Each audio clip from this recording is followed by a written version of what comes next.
तो जनाब एक अदद मॉक ऑफ कंपनी लॉ आप लोगों के साथ डिस्कस करने के लिए जा रहा है, जो कि अभी आप लोगों ने अटेम्प्ट किया है। MCQ से स्टार्ट करूँ, जो कि मैं बिल्कुल भी नहीं करने वाला, क्योंकि अगर वो स्टार्ट किए थे फिर जुम्मे का वक्त बहुत करीब है, तो हम उस पर आएंगे मगर एंड पे आएंगे। हाउ वाज द फील बताएं। पेपर में गए, तैयारी की हुई थी, कुछ आता था कुछ नहीं आता था, सवालिया पर्चा आपके पास आया, तो आपकी फील क्या थी जब आपने पेपर को पकड़ा? पहले 15 मिनट आप लोगों ने कैसे इस्तेमाल किए, मतलब आपसे जानना चाहूँगा जी। पहले 15 मिनट में आपने MCQs को देखा, MCQs को ही देखा या सवालों के अंदर भी उतरने की कोशिश की? MCQs आपने हल करके दिमाग में रख लिया कि इसका ऑप्शन ये है ये है। कितने MCQs आपने सॉल्व कर लिए थे 15 मिनट में? 12 के करीब आपने कर लिए। तो क्या वो 12 के 12 सही हैं? लगता है कि सही है जी। MCQs ही किए थे। एंड पे चलते हैं, MCQs ही किए थे। सामने आते हैं, पेपर की रीडिंग की पैटर्न बनाया कि सॉल्व कैसे करना है। तो MCQs नहीं पढ़े आपने? रीड किए थे मगर अटेम्प्ट करने की हिम्मत नहीं हुई। क्या पूरा हो गया पेपर? टाइम खत्म हो गया था। किसका पूरा नहीं हुआ भाई के अलावा? पेपर हो गया था, ठीक है, गुड है। नहीं हुआ पूरा? नहीं हुआ, नहीं हुआ, नहीं हुआ, नहीं हुआ। क्यों? आता नहीं था, लेंथी था या मुश्किल था? लेंथी था, लॉजिकल था, लेंथी था, थोड़ा सा ट्रिकी था, इतने ज़्यादा स्ट्रेट फॉरवर्ड सवाल नहीं थे, मगर ये इसीलिए थोड़ा सा एडवांस सेट किया था कि आप ICAM में जाके मज़ीद परेशान ना हो जाए। और इसमें इतने के मुश्किल सवाल भी से थे भी नहीं, कुछ सवाल बहुत ही सीधे थे, जैसे सवाल नंबर 10 है ना। इतना सीधा सवाल कभी आया हो? मतलब राम दास्तां थी पूरी, और इतनी लंबी कहानी करने के बाद वो क्या कहता है कि सिर्फ 6 नंबर के लिए कुछ पूछ रहा है आपसे। यानी कि अगर ये 1.5 सफ़े का सवाल है, अगर हम उसको प्रॉपर करते तो अभी इसके अंदर कुछ फॉर्मेटिंग के भी इशूज़ थे। ऑल दो अच्छा सवाल है, अगर कभी आप इंटरेस्ट शो करें दोबारा अटेम्प्ट करने में। इसका क्या किया? ये तो बस आसान था ना, एक दफ़ा कि आपने पूछ लिया हुआ है, तो दोबारा से अगर उस तरह का सवाल आ जाए तो आप लोग अटेम्प्ट करने के काबिल हैं। शुरू करते हैं फिर सवाल नंबर 2 से। सवाल नंबर 2 मीटिंग्स का एक बड़ा खूबसूरत सवाल। सवाल ये कहता है कि भाई the AGM of Kamyab limited is due to be held on 12 सितंबर 2017 at 10 AM at companies registered office. 4 मसले हैं, बताइए चारों मसलों में आपका रिस्पांस क्या होना चाहिए। शफीक भाई ने प्रॉक्सी लॉन्च की है ऑन 10 सितंबर एट 5 PM। 48 आवर्स का पूरे होते हैं, सुबह 10 बजे, सुबह 10 बजे। तो ये कब कर रहा है? शाम के 5 बजे। तो ये प्रॉक्सी वैलिड है? अनवर भाई ने अपॉइंट किया है अमजद को as his proxy by depositing a proxy form on 8 तारीख। अगले दिन उसको पता चला कि भाई तो बाहर जा रहे हैं, तो उसने क्या किया? उसने वकास के नाम की एक और प्रॉक्सी लगा दी। 2 प्रॉक्सी हैं तो दोनों के दोनों इनवैलिड हो जाएंगी। साजिद भाई ने अपॉइंट किया है Javed as as proxy. Javed का नाम मेंबर में नहीं है।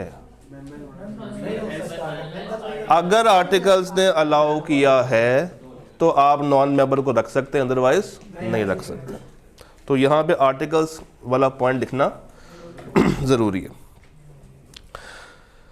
One of the members of Asan Limited has inquired about who may attend the AGM on its behalf and उसके क्या rights होंगे।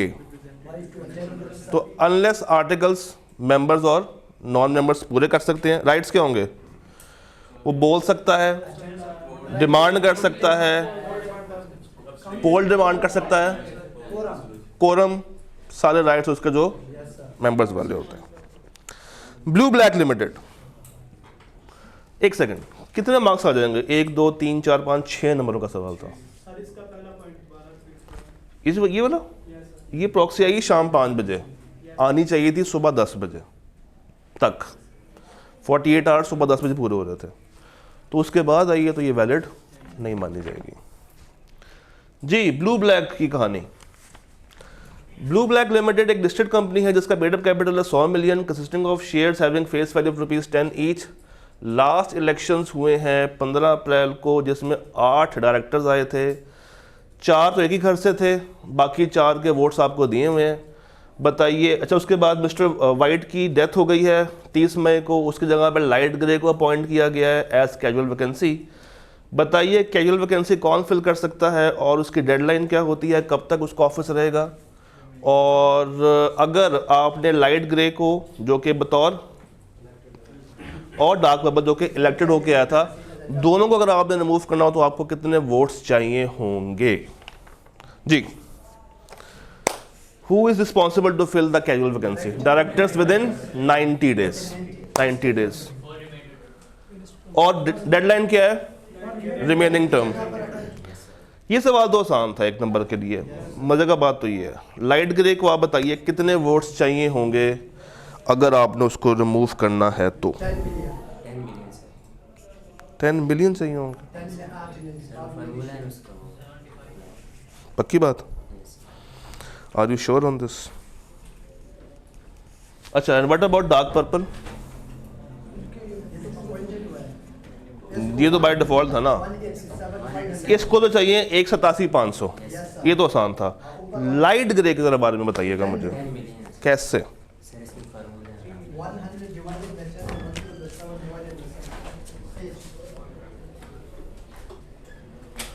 टोटल वोट्स कितने हैं?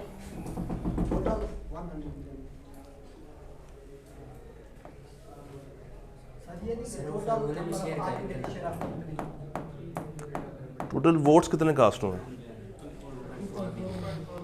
टोटल डायरेक्टर्स कितने हैं? डिवाइड करें।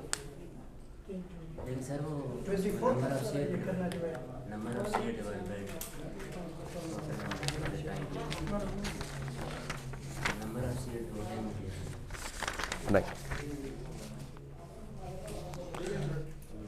as per the requirements of the Companies Act, a casual vacancy director cannot be removed if votes casted in his favor exceeds the number of votes arrived at by dividing the total number of votes that were available divided by total number of directors। तो वो कितने हैं? 8।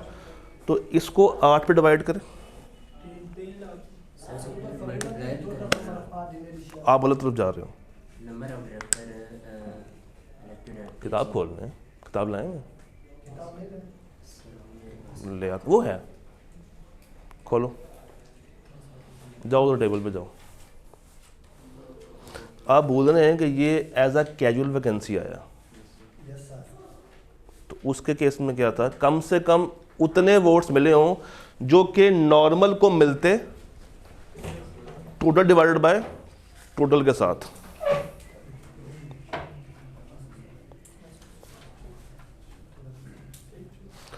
तो अगर 3 लाख से कम हो against, अगर तो 3 लाख से कम हो तो आप इसको रिमूव नहीं कर सकते। तो उसको रिमूव करने के लिए आपको 3 लाख से ऊपर जाना पड़ेगा। डन? जनाब, ये सवाल शुरू हुआ फिर खत्म हो गया था। ए पार्ट में क्या किया?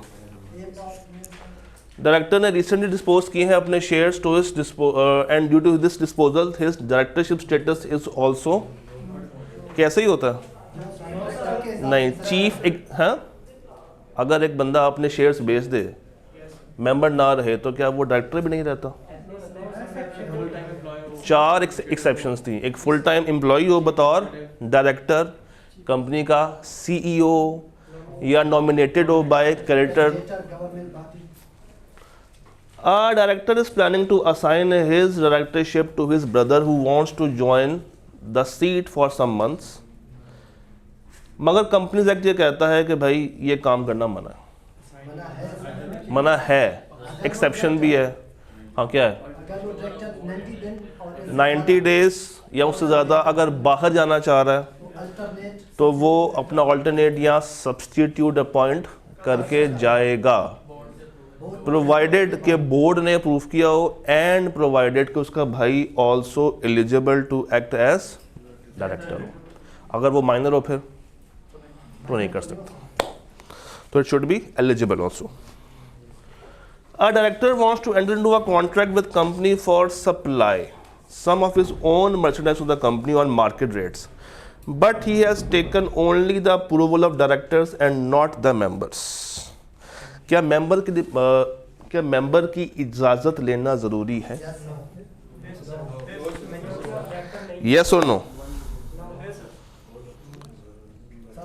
मार्केट रेट पे है ना, तो मेंबर्स की ऐसा जरूरत हमें नहीं है, सिर्फ डायरेक्टर के ले लेगा तो ही बहुत है। An independent director of a listed company has claimed that he shall not be held liable for such acts of company which had occurred without his knowledge and connivance. True. इसमें तो कोई मसले वाली बात नहीं थी। D. An independent director of a listed company have claimed that he shall not be held. अच्छा D, sorry. Company has offered to position of chairman to their existing CEO, which is a violation of law. कैसे ही होता है? क्या ये violation of law है या नहीं है? नॉन एग्जीक्यूटिव और इंडिपेंडेंट डायरेक्टर चेयरमैन सोच लें। डिपेंड करता है, अगर तो एक कंपनी लिस्टेड हो फिर मना, यस सर और अगर लिस्टेड नहीं है तो मरने वाली बात नहीं है। ओके, एफ हो गया ना? नहीं, ई हो गया। A member have claimed that company is not preserving the minute book of meeting of the board for 20 years and hence is violating the law. No sir share holders के members के लिए 20 साल और डायरेक्टर्स के लिए, तो यहाँ पे किसकी बात हो रही है? तो वो कितने होने चाहिए थे? 10 साल के लिए तो अगर वो 20 साल की एज नहीं संभाली तो क्या वो लॉ की वायलेशन है? No. Directors have fixed the number of directors to be elected as 14 exactly 39 days before AGM. After 10 days, some members की मुलाकात हुई and are much worried that they only wanted to fix 10 seats for their directors. The time अब जो रहता है वो less than 35 दिन है और अब impossible लग रहा है कि हम उसको change नहीं कर सकते। जी, कर सकते हैं या नहीं कर सकते? कर सकते हैं अगर अप्रूव करवा लें जनरल मीटिंग एजीएम, हाँ मेंबर्स पे। आ डायरेक्टर, ये पार्ट एच है ना? हाँ H. A director of a private company had an interest in a contract of company and haven't disclosed his interest to the directors and also have participated in voting on that business, claiming that company law haven't mandated it to disclose interest or refrain from voting for a director of a private। हाँ जी, सिर्फ वो private जिसकी holding और subsidiary ना हो किसी public की। Done हो गया। पांचवा हो गया था, अभी होना। Ahmed is a director on the boards of NIL and KL, और KL कौन है? सब्सिडरी ऑफ NIL, यानी कि पूरा ग्रुप फॉर्म हो गया। KL is in the process of disposing of its land in industrial zone 1 since it wants to shift the production to zone 2. Zone 2 में demand बहुत ज़्यादा है। कंपनी की the management of KL has been finding it difficult to obtain the plot नहीं मिल रहा। Considering the difficulties of KL, Ahmed has offered to sell his plot. Ahmad कौन है? Director, जो कि दोनों में है। वो कहता है कि मेरे पास जोन 2 में लैंड पड़ा हुआ है, प्लॉट पड़ा हुआ है, मेरे से जोन 2 का ले लें और मुझे जोन 1 का दे दें। तो क्या ये कैश पे बेच रहा है? ये नॉन कैश ट्रांजैक्शन हो रही है। तो इसके लिए क्या करना चाहिए हमें, एजीएम के ऊपर पहले एक स्पेशल रेजोल्यूशन वगैरह पास करवा लें। किसकी, एनआईएल की या केएल की? केएल की भी और एनआईएल की भी, दोनों के ऊपर जाके हम इसको पास करवानी पड़ेंगी। और वैल्यूअर की रिपोर्ट भी हमें साथ लगानी पड़ेगी, विच इज ड्यूली वैल्यूड या ड्यूली कैलकुलेटेड।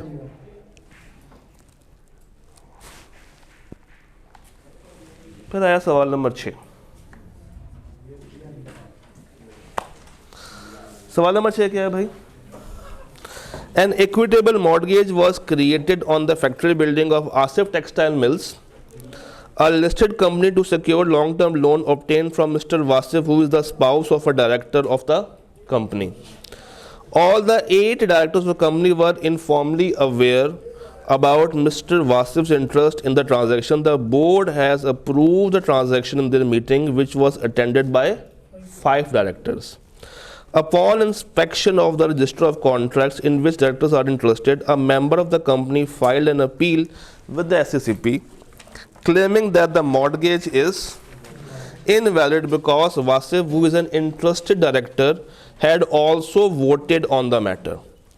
बताइए, एक इंटरेस्टेड बंदा बैठा भी हुआ है, वोट भी कर रहा है, क्या उसका बैठना बनता है? सबसे पहले तो वो डिस्क्लोज करे कि भाई मेरा इस चीज़ के अंदर इंटरेस्ट है, और उस कोरम का पार्ट भी ना बने और उसमें वोट भी ना करें। तो ये सब कुछ वो कर रहा है, सब कुछ ये कर रहा है। तो सही कर रहा है या गलत कर रहा है? गलत कर रहा है। पार्ट बी क्या है? पार्ट बी कहता है जनरल नोटिस ऑफ इंटरेस्ट आप देंगे, 1 महीने के लिए, सॉरी 1 साल के लिए वो रहता है वैलिड, और अगर आप आखिरी महीने में दोबारा से दे दें तो वो अगले साल के लिए रीन्यू हो जाता है। तो ये बात थी इन द पार्ट बी।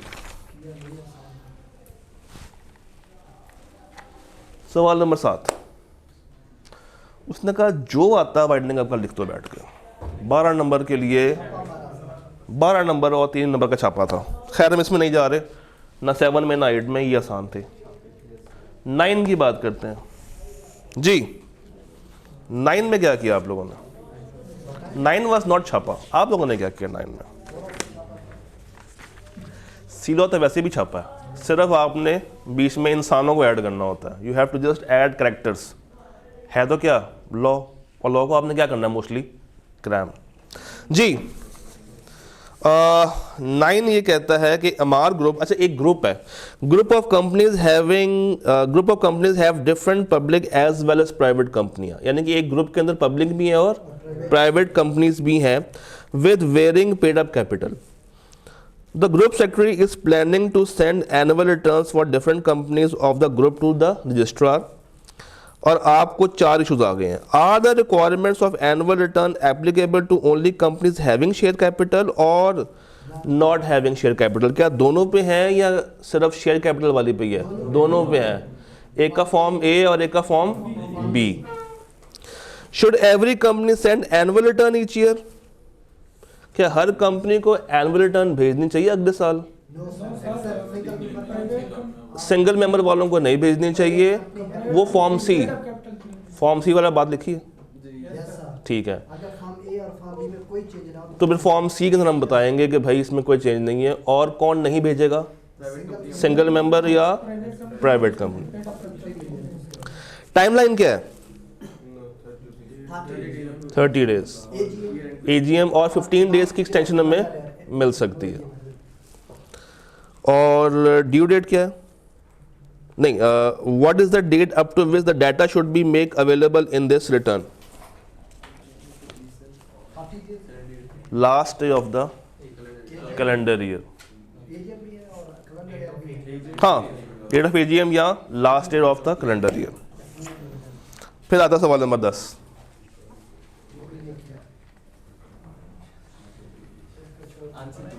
ये आता सर, सवाल जब बनाया था तो कुछ पिया था उन्होंने बनाते हुए, थोड़ा सा। इसकी पहले अंग्रेजी समझनी है। चल आगे चलते हैं। 11 आसान था। 12 12 किसी को मुश्किल लगा 12 तो मुझे पहले बता दें। आसान लगा। आसान लगा, आओ बोर्ड पे आओ, बनाओ, आ जाओ।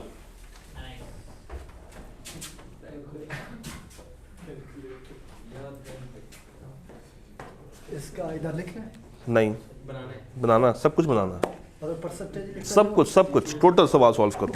अच्छा इधर से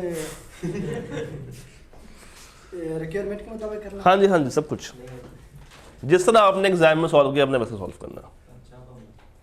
पहले इधर देख लूं मैं परसेंटेज सब। यहाँ नहीं वहाँ। ये लो, तुम मेरे से सवाल ले लो यार।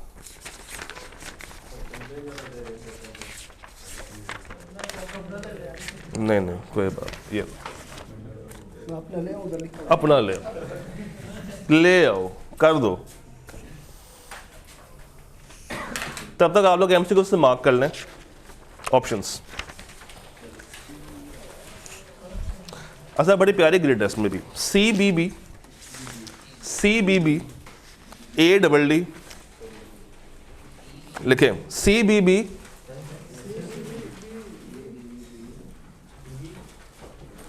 CBB हो गया, फिर से CBB, फिर ADD, फिर CBC, फिर DBC, CCC, दोबारा बोलता हूं, CBB, बताता हूं, CBB हो गया, उसके बाद दोबारा से CBB, उसके बाद ADD, उसके बाद CBC, उसके बाद D, पूरा सवाल, उसके बाद DBC, पूरा सवाल सॉल्व करना, DBC, DBC। चल तब तक हम कुछ और बातें कर लेते हैं। एग्जाम में दिन रह गए आपके 14, एग्जैक्टली 14 डेज रह गए। तैयारी कितनी है? इस मॉक के बाद क्या फील हो रहा है? प्रेशर में है, परेशानी में है, टेंशन में है, भूल रही हैं चीज़ें, मिक्स हो रही हैं? मिक्स हो रही हैं। मिक्स क्यों हो रही हैं? दिल नहीं कर रहा। हालांकि दिल तो अब ज़्यादा करना चाहिए पढ़ने का। मॉक के बाद बस हो गई है, नहीं अब करेगा। तो चीज़ें मिक्स हो रही होंगी। कैसे इससे बाहर आए? कैसे बाहर आया जाए? पेपर दे के बाहर आ जाए, उसके बाद सुकून किया जाए। एक बात आपसे शायद स्टार्ट में भी की होगी, मैप्स, माइंड मैप्स।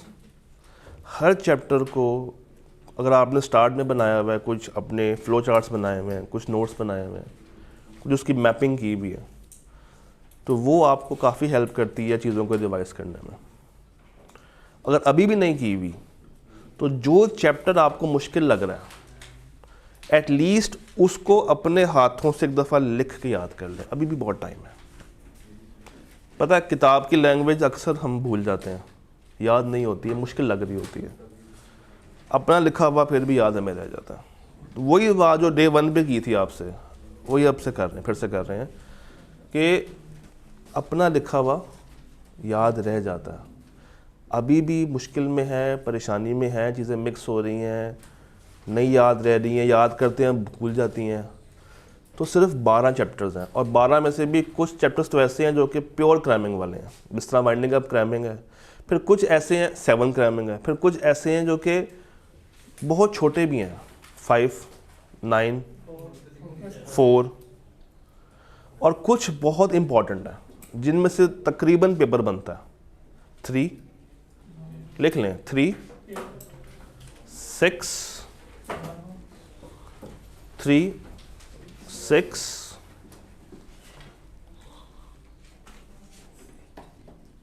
8।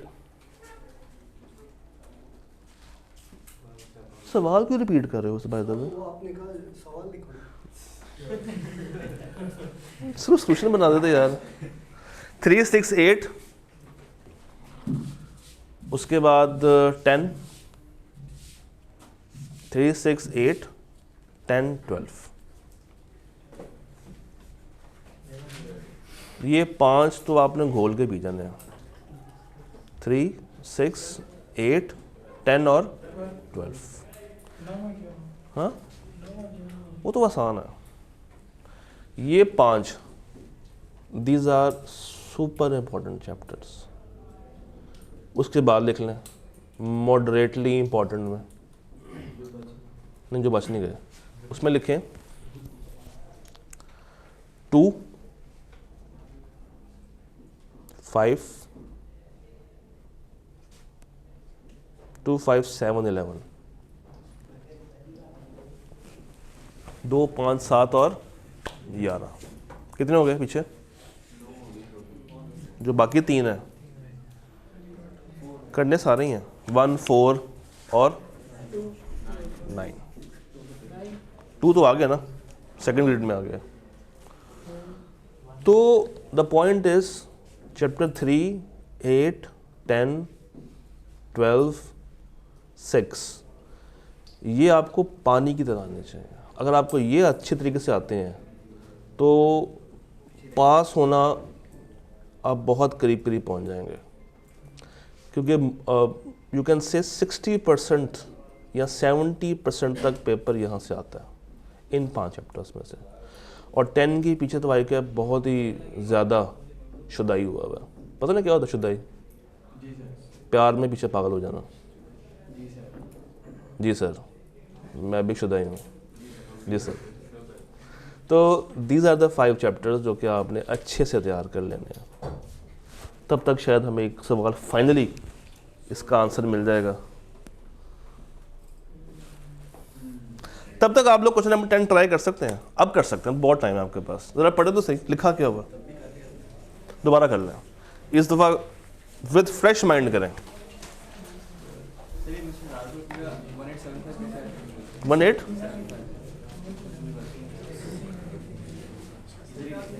वो फिर मैं आपको बता देता हूँ। वो थे 24, उसमें से 4 के में दिए हुए थे और बाकी कहा था 4 जो हैं वो उन 4 जो गिवन है उसको माइनस करो माइनस।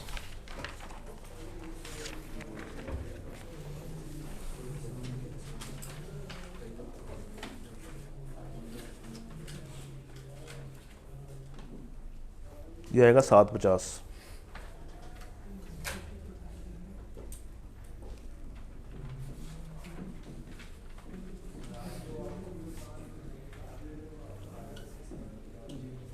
आया ना?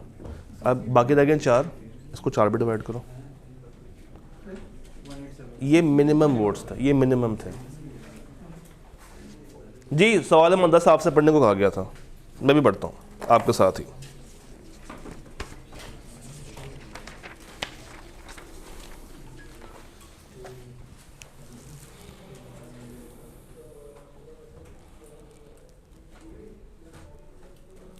चाय मिल जाएगी?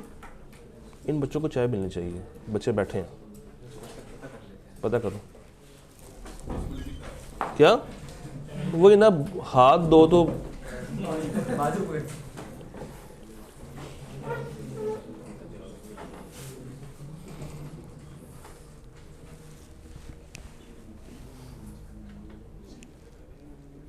था। इन भाई का बिस्कुट बनता है, लेकिन मैं दूंगा फिर भी नहीं। हाँ जी, सवाल मदरसा आपने से कहा पढ़ने ज़रा।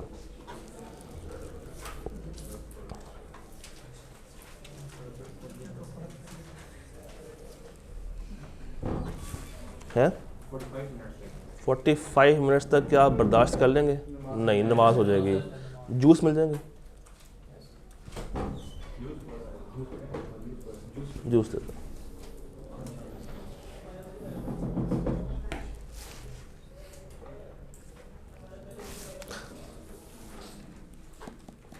जी वो कहता है alpha corporation a listed company operating in the pharmaceutical sector has recently concluded its AGM during which the directors proposed a final dividend of 10 रुपये पर शेयर। यहाँ तक कोई मसला नहीं।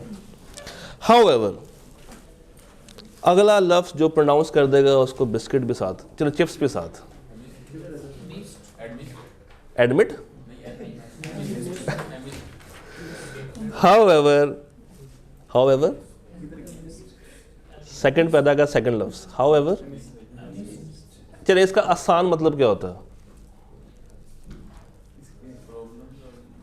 इन बिटवीन, इन बिटवीन, इन के दौरान। However, in between the volatile market conditions, the shareholders express concerns regarding the adequacy of this proposed dividend. Concern कौन रेस कर रहा है? Shareholders. अच्छा, shareholders के पास राइट क्या होता है? बढ़ाने का या कम करने का? कम करने का, उतना ही रहने देने का, या मना कर देने का? बढ़ा वो नहीं सकते। Considering the company's robust financial performance throughout the fiscal year. In response to shareholders' apprehension, the board convenes an extraordinary general meeting to deliberate on the proposed dividend. ने जनाब बोर्ड ने बिठा दिया EOGM. During the EOGM, shareholders engage in a rigorous debate, scrutinizing the company's financial statements and future. बड़ी गहरी बहस चल पड़ी वहाँ पे। Despite concerted efforts by the directors to justify the proposed dividend, a faction of shareholders advocates, ये fraction था basically, ये faction नहीं है, ये fraction है। A fraction of shareholders advocates for a higher dividend payout, citing the company's substantial cash reserves and competitive positioning within the industry. लगता है BM का पेपर चल रहा है। आप लोगों ने नहीं पढ़ी होगी BMBS, MFA पढ़ा? नहीं पढ़ा? चल जज्बाती हो गया था मैं। In between the deliberations, the shareholders ultimately decided to reduce the proposed final dividend to 8 रुपये पर शेयर। लेकिन वो बढ़ाने गए थे और 10 रुपये से कम होके 8 पे आ गए हैं। Expressing their dissatisfaction with the initial proposal. However, the board, bound by the provisions of the Companies Act 2017, grapples किसे कहते हैं? जी जुबैर भाई, grapples क्या थे? Grapples with the legality of implementing this reduced dividend amount. ये grapple क्या होता है? ये तो सर ने लिखा। सर को चाहिए था एक डिक्शनरी साथ देते हैं। सर ने खुद ही जब बना रहे थे ना बिल, हाँ। ये मॉक तो मुश्किल वर्ड यूज किए हैं कि बच्चों को मतलब कि परेशानी हो। बच्चों को पता चले किस तरह। Meanwhile, Alpha Corporation faces mounting pressure, यानी कि हाई प्रेशर। अच्छा खैर अब जूस मिल रहे हैं ना, अब तो ध्यान ही नहीं होगा। From investors and regulatory authorities to expedite the payments of dividends. The CEO, cognizant of the stringent regulatory framework governing dividend payments, emphasizes the importance of adhering to यार मुझे भी जूस ला के दे यार। हिम्मत है आप लोगों एक को। बच्चा सर कह रहा था, वो कहता है मैंने 3 बार सवाल पढ़ा है, मुझे जवाब हो जाता था कि मैं लिखूं क्या इसके। As the deadline for payments of dividends looms, Alpha Corporation encounters unforeseen logistical challenges in distributing dividends electronically. अब एक और मेन कंसर्न आ गया to its shareholders, further complicating the situation electronically. इसके बारे में लॉ क्या कहता है? लिस्टेड कंपनी तो देती ही, ये सवाल पढ़ के मैं इतना भी पागल नहीं हुआ। लिस्टेड तो देती ही इलेक्ट्रॉनिकली है, बाकियों के पास ये ऑप्शन होता है। Despite the company's best effort to streamline the payment process, technical glitches and procedural hurdles impede the timely transfer of funds to shareholders' designated bank accounts. In light of these developments, the board seeks legal counsel to navigate the intricacies of dividend payment regulations under the Companies Act 2017 in between the evolving regulatory landscape and shareholders' expectations.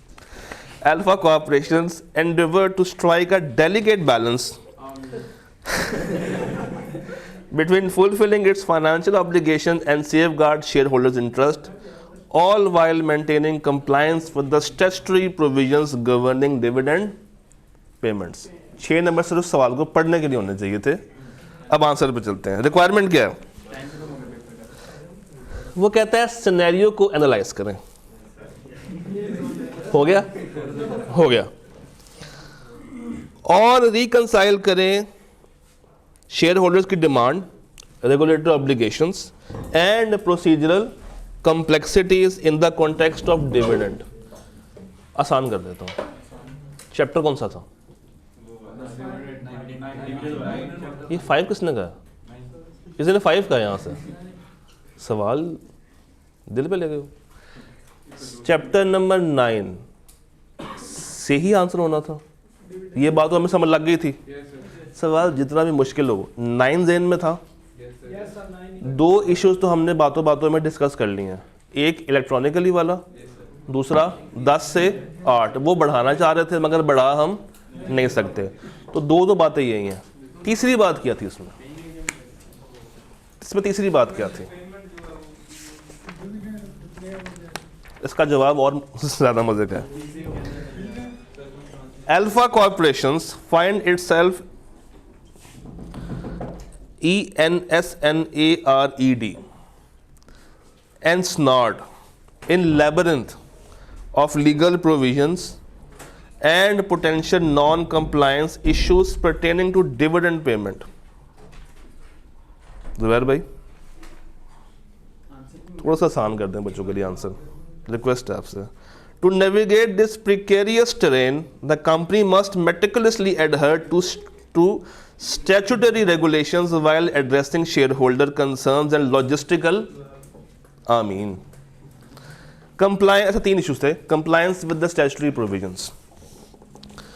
वो 10 दिन वाली बात क्या थी? मुझे याद है एक 11 पॉइंट था. एक पॉइंट था स्टैट्यूटरी वो वाला, हाँ, और एक पॉइंट था कम और ज़्यादा वाला. ये 3 बातें आपने लिखनी थी. अगर आपने उसको आसान अंग्रेजी में लिख दी है तो कोई मुश्किल बात नहीं है. जोक्स अपार्ट, मगर ये सवाल डुएबल था. अगर ये 2 पैराग्राफ्स के अंदर लिखा आपसे पूछा जाता तो that was a doable question. तब तक यहाँ पे कुछ चल रहा था. हाँ, सवाल में पूछा ये था कि इस पूरे पैराग्राफ को पढ़ें, 4-5 दफ़ा पढ़ें, एनालाइज करें कि पूछा क्या हुआ. पूछा ये हुआ था कि बताइए क्या क्या मसले हैं और कैसे कैसे आप उसको रिजॉल्व कर सकते हैं. आंसर ये था कि 3 इश्यूज थे. एक 10 दिन वाली बात थी, 10 डेज. एक बात थी पेमेंट वाली थ्रू इलेक्ट्रॉनिकली, और एक था कि वो बढ़ा नहीं सकते हैं मगर कम कर सकते हैं या इक्वल कर सकते हैं. 3 बातें पूछी गई थी. मजे ना आपने खड़े होकर एक्सप्लेन भी करना बच्चों को. ये तो कर दिया मैंने. आपने करना. हाँ हाँ हाँ हाँ. EGM के 10 दिन देखेंगे या जब डिक्लेयर नहीं नहीं नहीं एनर्जी आ जाएगी. नहीं नहीं नहीं, जल्दी का जुम्मे का वक्त होने वाला, जल्दी से कर दें. आमीन. पहले हमने बताना है relationship that exist between following companies DL and BPL. DL and BPL. DL directly hold 19% share of BPL. Okay? Okay. Then DPL is a holding company of EL. Which hold 60% share. ठीक है. Okay.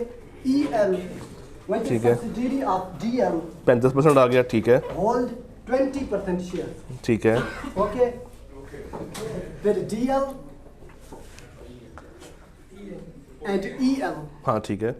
both 70 हो गया मिला के. 70% share. ठीक है.